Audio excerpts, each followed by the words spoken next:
Welcome back to another installment of Julian's Random Projects. I'm assembling this battery pack now that I've gotten my cells in the mail.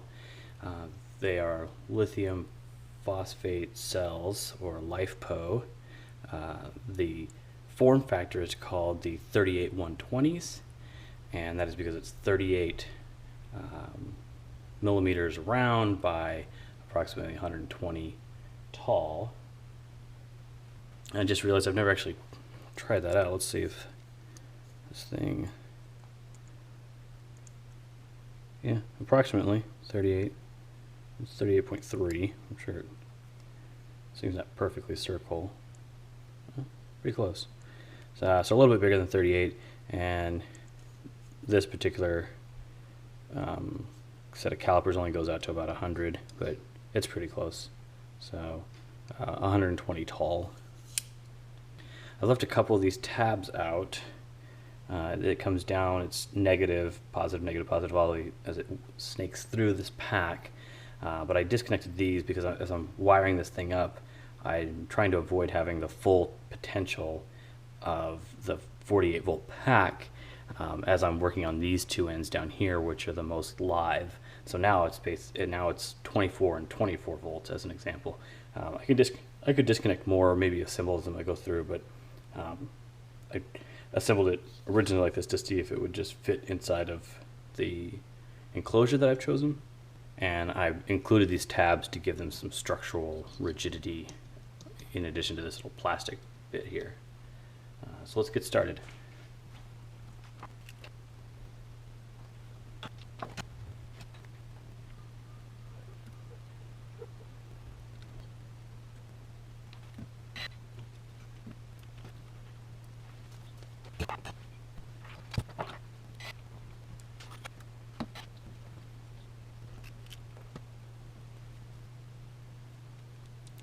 So it's nice to keep these kind of tidy as you go along. What I'm going to do is run this ribbon cable down the side here, and then just pull them off where they need to interconnect with the battery. There'll be a couple dangling down here, and then we'll hit up the bottom points. And I was going to include a little spade connector on each one of these, but the gauge of this is super thin from this battery management system that I got. And this is the thinnest spade I have, which is just like ringing a bell in there. And I can just have to thicken it up and then crimp it down. But then I just felt like I'm adding an extra little washer in here and another point of failure. If these are just here to balance these and sort of bleed off or shunt off power to ground through some resistors in the BMS, then they don't need a ton of gauge or current running down them, just a little bit. And so what I'm going to do is, and you'll see me doing this as I go down and around, is stripping off a good chunk and then tinning it with solder. So, flowing solder to the copper in the wire, and then sort of curving or bending it so that it fits the profile of the battery, and then putting it in between the tightening nut and the actual connector for the bus bar here. And you don't want to put it underneath the bus bar, because it ends up being this high point that the bus bar's got to push down on, and that means that you only have the point of contact on the top of that wire, and then wherever else the bus bar connects to the battery, and then air anywhere else, right? And so when you're assembling big battery packs like this that you intend to pull high current through, you want the top of that battery there, as an example, to be completely flush with the bus bar that you use, like nice and flat right on it, so that you can have the maximum energy transfer between those two pieces of metal. What you don't want is to come in here, over exaggerate this. I'll use this this black wire here. What you don't want to do is come in here with a sensing wire or some sort of balancing lead and put it in between the two like that, and then this thing ends up being up at an angle like that, and your points of contact are now that wire, as much energy as can be transferred through it and the edge over here where it's touching. Not ideal. So just get rid of that, lay it flat, put it on top, and then crimp it down.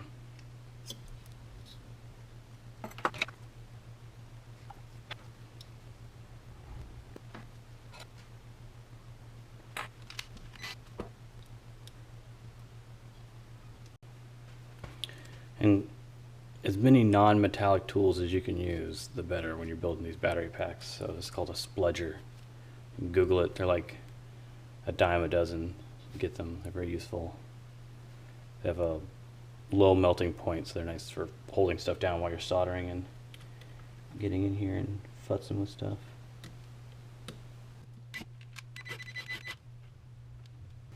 And I've seen a few people building these battery packs, mostly with the 18650 cells, but when they get their BMS and it comes with all these leads, they get kind of lazy and they just snip off all the ends and run them to their appropriate thing, and they get this like rat's nest of, you know, all these wires and stuff being folded over and stuff and inside their battery packs.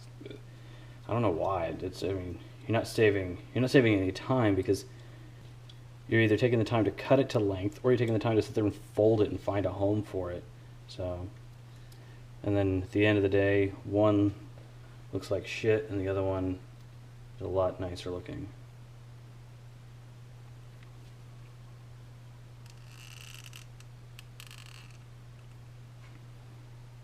And here I'm just tacking this guy down to the little posts that they have.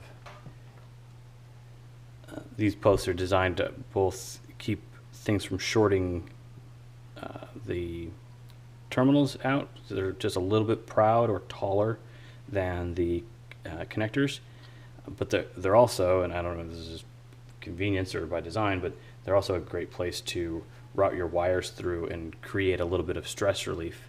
And stress relief, for those that don't know, is a practice of distributing any sort of vibration or load or stress that would be on a wire. As an example here, let's say that we were going to terminate these here. If you just bolted them down, and then this wire inside your car or while you're riding your bike, even if it just kind of wiggles like that, just a little bit, just, you know, going over bumps and stuff like that, it does this. All of this movement up and down is happening right at the terminal pinch point, and that wire will eventually just fray. And you've done this when you've taken a piece of metal or something, or a twisty tie, and you just keep working it back and forth and back and forth and back. Eventually it stresses and breaks, and that's happening here inside the wire at your terminal point. So one of the things that you can do to combat that is, if this comes around here and is connected, and then you either pinch or bolt down or, you know, secure the wire bundle, a couple, like, you know, 4 or 5, or even just, if it's even just one, and you give it another place to hold on to that's not the actual junction, and it wiggles here, it's not pivoting off of a very focused spot. It's just kind of spreading that load across a larger area. Ideally, you'd want to tuck all this stuff in and not let it vibrate at all, and that really helps. But any chance you've got to help give it some strain. And then also imagine if you're building something that people are going to yank on, like a set of earphone plugs or something like that. They're going to come in and yank on this wire, right? Like they pull their headphone jack out, and what you don't want is all of that force to have to be pulling on your solder connection. You want to pull across the insulation for the wire, or 4 or 5 wires all together are a lot stronger than a single wire. So that's strain relief.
If you're wondering why I'm gluing these guys down, it's to protect that wire that's coming up and over there.